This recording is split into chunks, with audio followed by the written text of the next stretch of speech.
Fala galera, beleza? Arthur do canal Mamãe Falei e hoje nós vamos falar, é claro, da presidente da Croácia, Kolinda Grabar-Kitarović. Eu acho que é assim que se pronuncia o nome dela. Vocês lembram quando a gente aqui no Brasil falou dela? A gente já falou dela aqui no Brasil. Ela já foi tema aí de ser capa de site, etc. Vocês lembram quando que a gente falou dela? Pois é, infelizmente o Brasil é um país onde o povo gosta de coisa que não presta. A gente já falou dela há um tempo atrás, quando pegaram ela de biquíni numa praia. Supostamente teriam vazado as fotos dela num biquininho minúsculo. E aí todo mundo, nossa, a presidente da Croácia é uma gostosa, não sei o que, não sei o que lá. E aí tinha lá uma loira com os peitos gigantes e um biquinizinho muito pequenininho, né? Até fazendo uma pose assim, caramba, isso não condiz muito com o comportamento de uma presidente. E quando foram ver, não era. Na verdade, não era ela. Era uma modelo americana que confundiram ela. E é lógico que a notícia de que confundiram não difundiu. Mas a notícia fake news de que era a presidente da Croácia difundiu pra caramba. Eu lembro que um monte de gente saiu falando dessa mulher. Independente do que você ache dela, né? Na verdade é o seguinte, ela é uma presidente considerada de direita, ela é de um partido conservador na Croácia. Só que ela tem opiniões um pouco diferentes da ala mais ortodoxa ali do Partido Conservador. Por exemplo, ela é a favor de uso medicinal de maconha, né? Então assim, independente do que você acha dela, independente se você é de direita ou de esquerda, a gente tem que tirar o chapéu, a gente tem que tomar como exemplo e dar parabéns para a atitude dessa mulher na Copa. Olha o que aconteceu. Enquanto ela foi assistir ali os jogos de arquibancada, então ela foi no meio da galera assistir o jogo, a nossa presidente Dilma, na época, foi vaiada aqui na Copa. Vocês lembram disso? A Dilma ela foi num estádio na Copa e ela foi vaiada pelo estádio.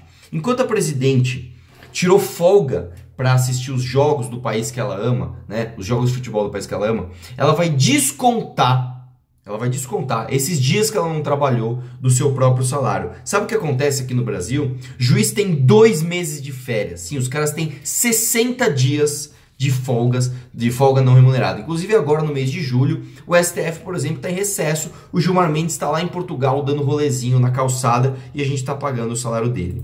Enquanto a presidente da Croácia pagou as viagens do seu bolso, ou seja, ela é que pagou a passagem para ela viajar para a Rússia e assistir os jogos, aqui tem muito político usando o avião da FAB. Você acredita nisso? Enquanto a presidente da Croácia pegou o voo comercial normal, ela pegou um voo, ela não exigiu nada, ela comprou a passagem do voo comercial normal.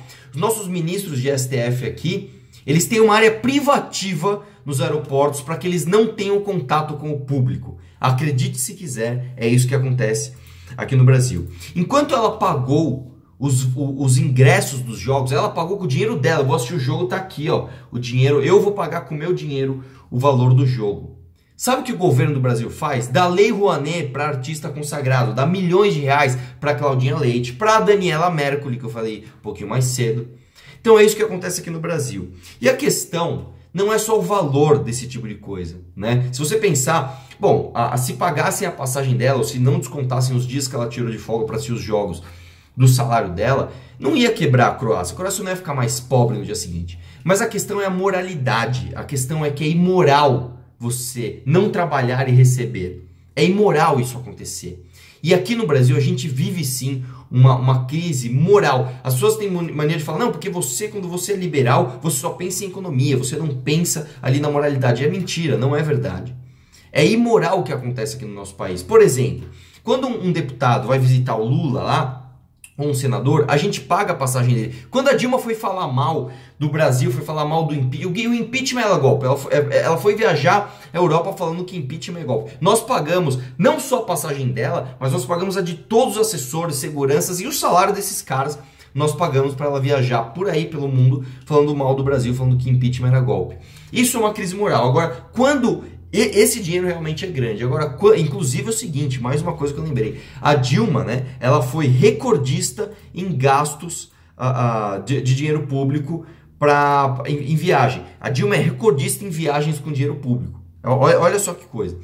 E isso é sintoma de uma crise moral. Mas isso se vê também nas pequenas coisas. Quando um deputado vai viajar para ver o Lula lá em Curitiba, ele gasta R$55 numa loja de chocolates no aeroporto, ele pede reembolso da Câmara, a Câmara paga. R$55 vai fazer o Brasil ficar mais rico, mais pobre? Não, não vai, mas é uma crise de moralidade. É imoral você pagar o chocolatinho do deputado lá no aeroporto. Então, quando as pessoas falam que liberal ali só pensa em economia, é mentira, cara. Eu não estou preocupado com o valor bruto dos R$55 que o deputado pegou. Mas eu estou preocupado com a moralidade daquilo. Quando a gente fala, eu falei isso inclusive no debate com o Nando Moura.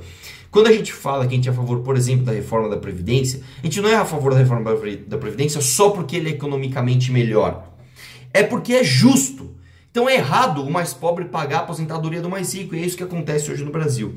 Então nós temos sim uma crise moral aqui no Brasil, isso só vai ser consertado com uma coisa: guerra cultural. A gente precisa que as pessoas se interessem pelo que é bom, a gente precisa que as pessoas não fiquem só com a cabeça voltada para esse lixo, para essa política de pão e circo. A gente precisa que as pessoas se interessem por coisas boas. Eu espero que a minha mensagem seja passada para o máximo número de pessoas possível. Além disso, 2018 está aí. Eu espero que você escolha seus representantes com responsabilidade. Um abraço e vamos questionar tudo.